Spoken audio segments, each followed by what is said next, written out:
What if the stories we're told about a place are only a fragment of the truth? What if the surface beauty hides a more complex, even unsettling reality? In this video, I'll take you to a village in Egypt named Al Husnaya. You will see a charm and you will hear about its traditions, but you will also show you something I witnessed there, something that the initial narrative completely overlooked, something that will make you question the stories we consume. Pay close attention to the very first picture you see.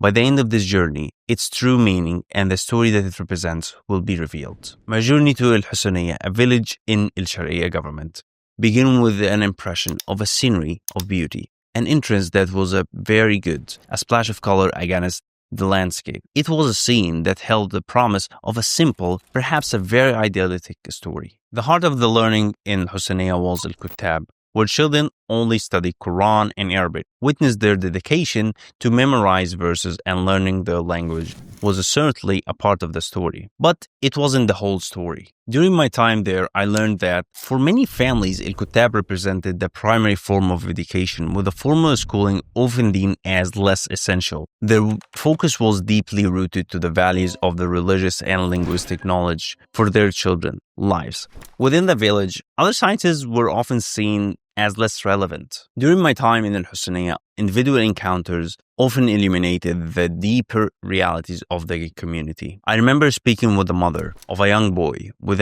captivating blue eyes. Her explanation for his unusual appearance delivered with a very simple laughter. Hee, I thought he just had blue eyes. This was a limited access to healthcare information and literacy. Within the village, what was perceived as a unique trait was in fact a potential symptom for a condition requiring medical attention. This seemingly small interaction underscored a larger point, the need for greater awareness and access to basic healthcare information. Even during my short visit, I couldn't ignore certain realities, the rudimentary learning environment and the subtle signs that hinted limited access to border resources and awareness within the community. Sometime after my visit and my initial word there, the story of Al Husnaya began to circulate. However, the focus shifted.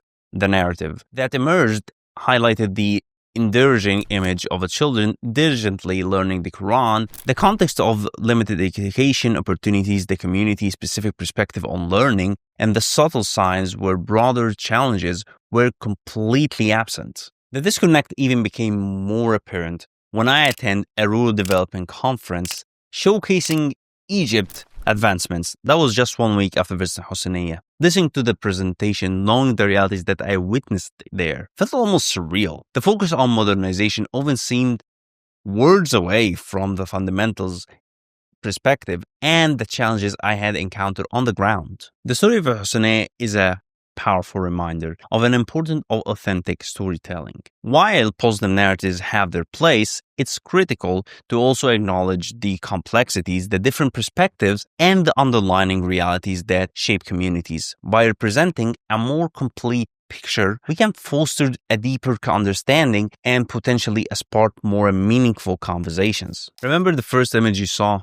The single image shows the broader truth of Al Husnaya, a place where beauty and tradition exist alongside unique challenges and perspectives that often go untold. My brief time in Husnaya offered a glimpse into the world of its unique values, challenges. The story that followed my visit, while perhaps well-intentioned, lacked the depth and the context necessary for a true understanding. As viewers, let's strive to seek out the true full narrative. Even it's more complex than the simple headline, the beauty we should reflect the full story of the people and the places we encounter. Thank you for watching and see you next video.